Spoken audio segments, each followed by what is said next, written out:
Muy buenas noches, nosotros somos los integrantes del grupo número 5 y a continuación estaremos compartiendo con ustedes los diferentes subtemas que representan el procesamiento de los datos, el procesamiento como parte de la investigación, la codificación, la tabulación, cuadros estadísticos y procesamiento de los datos secundarios. Mi nombre es Alejandro Familia y estaré compartiendo con ustedes el subtema, el procesamiento como parte de la investigación. El proceso de investigación inicia con el planteamiento de un problema de investigación que implica responder a interrogantes situados en la frontera de los conocimientos existentes. Se habrá de recorrer luego un largo camino donde será preciso atender simultáneamente a dos niveles diferentes, el teórico y el empírico. Para el primero de ellos, nuestro trabajo se resumirá en la construcción del llamado marco teórico, que convenientemente llevado a la práctica u operacionalizado nos indicará en definitiva qué datos es preciso obtener para satisfacer las interrogantes iniciales. Lo primero que suele hacerse con el conjunto de los datos obtenidos es dividirlo de acuerdo a un criterio bien elemental, separando de un lado la información que es de tipo numérica de la información que se expresa verbalmente o mediante palabras. Los datos numéricos quedarán como tales, cualquiera sea su naturaleza, y se procesarán luego para exponerlos en forma clara y fácilmente asimilables. Los datos que se presentan de forma verbal podrán sufrir dos destinos diferentes. Se convertirán en datos numéricos o quedarán como información no cualitativa o cuantitativa. Los datos numéricos se procesarán agrupándolos en intervalos y se tabularán. Luego se construirán con ello cuadros estadísticos, calculándose además las medidas de tendencia central, de dispersión o de correlación que resulte necesaria. Mi nombre es Joanny Suazol. El tema que me tocó exponer es la codificación. La codificación es un procedimiento que tiene por objeto agrupar numéricamente los datos que se expresen en forma verbal para poder luego operar con ellos como si se tratara simplemente de datos cuantitativos. Para lograrlo, se habrá de partir de un cúmulo de informaciones que tenga una mínima homogeneidad, condición necesaria para poder integrarla. Puede tratarse de cientos de respuestas a una misma pregunta o de una variedad de posibles situaciones observadas mediante un mismo ítem de una pauta de observación. En ambos casos existirá una determinada variedad de declaraciones o de observaciones que presentan las respuestas a los comportamientos de los objetos de estudio. El primer paso a dar frente a todos estos datos es realizar una revisión atenta de un subgrupo reducido de ellos con el objeto de encontrar una tipología de respuesta posible en concordancia, por otra parte, con las formulaciones teóricas que guían la investigación y con los criterios adoptados en la etapa de la operación.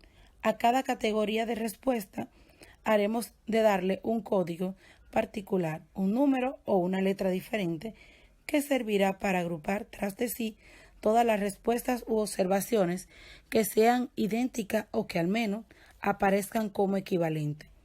Luego procedemos a señalar a cada uno de los cuestionarios u hojas de observación con el código que le corresponde a cada caso, con lo que quedará sintetizada la respuesta que contiene. El proceso se facilita grandemente cuando se realiza mediante computadora. Supongamos que hemos preguntado por medio de entrevistas estructuradas hechas a una muestra la opinión que tienen las personas respecto a las Naciones Unidas. Si la pregunta ha sido abierta a cada correspondiente, habrá expuesto su opinión en algunas breves frases. La condición nos permitirá agrupar su respuesta para poder evaluar cuáles son las opiniones más salientes al respecto. Por supuesto que podrán elaborarse otros códigos categorizando más o menos detalladamente la respuesta. Cada siempre que se encuentren ideas similares, pero que se expresen a través de palabras diferentes, se procede a unificarla en un mismo código, exceptualmente cuando no solo interesa la idea básica, sino además los aspectos lingüísticos que con ésta se manifiesta, es necesario buscar un código para cada respuesta tomada textualmente. Los casos difíciles de ubicar de respuestas que pudieran situarse en más de una categoría solo pueden ser resueltos consultando con el marco teórico planteado anteriormente. Cuando aparecen respuestas ambiguas, extrañas o simplemente anómalas, es conveniente agruparla en el código A. Otra respuesta para no abrir demasiadas categorías a una sola pregunta, pues eso puede dificultar el análisis. Una vez definidos estos códigos y ya marcado los cuestionarios o pauta con los mismos, estaremos en condiciones de proceder a la siguiente etapa, que es la tabulación. Hasta aquí es mi tema. Buenas noches. Buenas noches, Keila González le habla. El tema es tabulación. La tabulación deriva de la palabra etimológicamente tabula y significa hacer tabla, listado de datos que los muestren agrupado y contabilizado. Para ello es preciso contar con una de las respuestas que aparecen, distribuyéndola de acuerdo a las categorías código previamente definido. Para realizar una tabulación manual deberá confeccionarse la planilla u hoja de tabulación donde figuren los códigos sobre las bases de los cuales se harán distribuir los datos. Nuestra planilla de tabulación manual quedaría de la siguiente manera. Si preferimos, tabular los datos de ejemplos anteriores cruzando con los de la variable de edad. Como ustedes pueden observar, así quedaría nuestra tabulación manual. Tabulación de dos variables. La explicación que hemos dado hasta aquí se ha referido al caso más simple de tabulación, es decir, el que se ocupa del procesamiento de una sola variable o indicador. Los paquetes de tabulación por computadora hacen esta tarea con más rapidez una vez que se les transfieren los datos correspondientes a cada cuestionario. El resultado de tabulación será este cómputo ordenado de las respuestas. Cuando se trate de tabular la respuesta de selecciones múltiples, deberá tenerse en cuenta que hay que tabular separadamente estos tres elementos, contando el total de cuestionario, total de quienes no responden.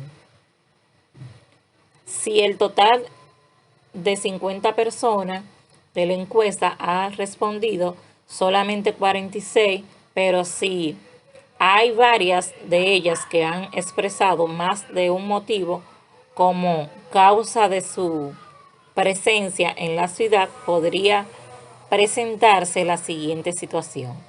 Ustedes pueden observar, pudiera variar según la respuesta que dé cada participante. Muchas gracias. Buenas noches, mi nombre es Alenis de la Rosa y le voy a estar hablando acerca de los cuadros estadísticos.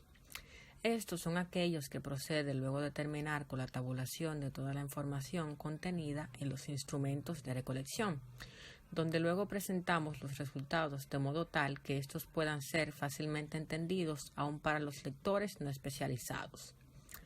Para lograrlo es preciso presentar los datos en la forma más clara posible, haciendo explícito cualquier elemento que pueda dar origen a confusiones o dobles interpretaciones y ordenando toda la información de la manera más rigurosa. Aspectos a tomar en cuenta a la hora de realizar un cuadro estadístico. En primer lugar, el correcto titulado de cada cuadro.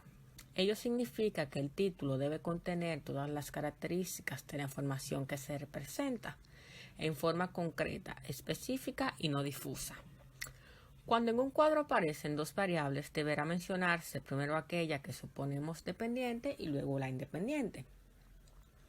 Después de encontrar un título adecuado para el cuadro, la tarea siguiente es convertir en porcentajes las cifras reales, llamadas absolutas, que hemos obtenido en la tabulación. Ello permite, por una parte, tener una mejor idea de lo que puede representar una parte frente al todo. Y por último, el valor en función del cual se hace el cálculo de los porcentajes se llama base del porcentaje. Puede ocurrir que en un cierto cuadro aparezcan diferentes bases, algunas de las cuales pueden llegar a ser menores que las cifras fijadas como mínimas. Cuadros con una sola variable. Se trata del caso más simple que puede presentarse y no plantea ninguna dificultad para su construcción. Simplemente se trata de presentar una columna ordenada de valores de acuerdo a ciertos modelos formales, convencionales. Existen dos modelos básicos de presentación que ejemplificaré seguidamente. Tenemos el primer modelo, que aquí la base se coloca en la parte superior de la columna y se subraya o se pone en cursiva para indicar que sobre ella se han calculado los valores porcentuales. Luego tenemos el segundo modelo, pero cualquiera de estos dos formatos es correcto y su utilización depende de la voluntad del autor y en gran parte del modelo que sea o que se desee usar según la institución, localidad o empresa. Las variaciones o diferentes modelos de presentación pueden usarse en otras ocasiones y pueden ser aceptables.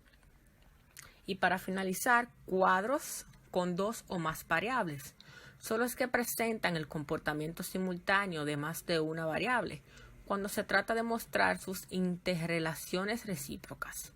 Surgen de tabulaciones cruzadas y se llaman de doble o triple entrada, según la cantidad de variables incluidas en ellos. En cuanto a su diseño, es universalmente aceptado que la variable supuestamente independiente se coloca en sentido horizontal, mientras que la dependiente se sitúa en forma vertical. Daré un ejemplo sencillo, ilustrado, en donde vamos a ver a la variable independiente, que es la edad, que se supone ejerce algún tipo de influencia sobre las opiniones de la gente que tienen una opinión en referencia a un problema X. El cuadro quedaría de la siguiente forma. Y para el caso de cuadros que posean tres o más variables, el criterio que se adopta es situar a la variable dependiente como antes en la vertical, mientras que las independientes o intervinientes se sitúan en la horizontal. Gracias. Buenas noches, mi nombre es Ana Daina Encarnación. En esta ocasión le estaré hablando de procesamientos de datos secundarios. Incluimos en este punto las operaciones que es necesario para realizar con aquellos datos verbales que no se puede o quiere cuantificar, que por lo tanto se habrá de mantener en forma puramente cualitativa por lo general. La mayoría de esta información se recolecta mediante ficha, a la que nos referimos de ahora en adelante, aunque para las consideraciones que exponemos son válidas, en general para todo tipo de información verbal. Partimos entonces de una masa de datos, donde se supone que se encuentra la información necesaria para desenvolver la investigación. Estos datos, sumados a las experiencias del investigador, permitirán y desarrollarán a la respuesta a los interrogantes iniciales de las investigaciones o servirán de un modo más limitado para esclarecer ciertos puntos específicos que es preciso exponer. Marcos teóricos, antecedentes históricos del problema, etc. La primera labor que hay que realizar es ordenar esta masa de datos de tal que podamos efectuar sobre ella una inversión sistemática y profunda. Tal clasificación solo puede hacerse en base de esquemas generales y de posiciones o presentación de las investigaciones. Al dictados ordenados del capítulo y del punto que ya se debe de haber elaborado. Estos esquemas no permiten agrupar el material adecuado a los temas que se tratan en función del marco teórico que se orienta el trabajo en general. Cada una de las fichas que se agrupará entonces con la otra que se refiere al mismo punto de investigaciones, una vez así clasificadas, estarán en condiciones de ser cortejadas entre sí y analizadas de acuerdo a los métodos que se expondrán en el capítulo siguiente. Las modernas bases de datos permiten realizar con mayor facilidad esta tarea, que por lo general antes resultaba bastante tediosa.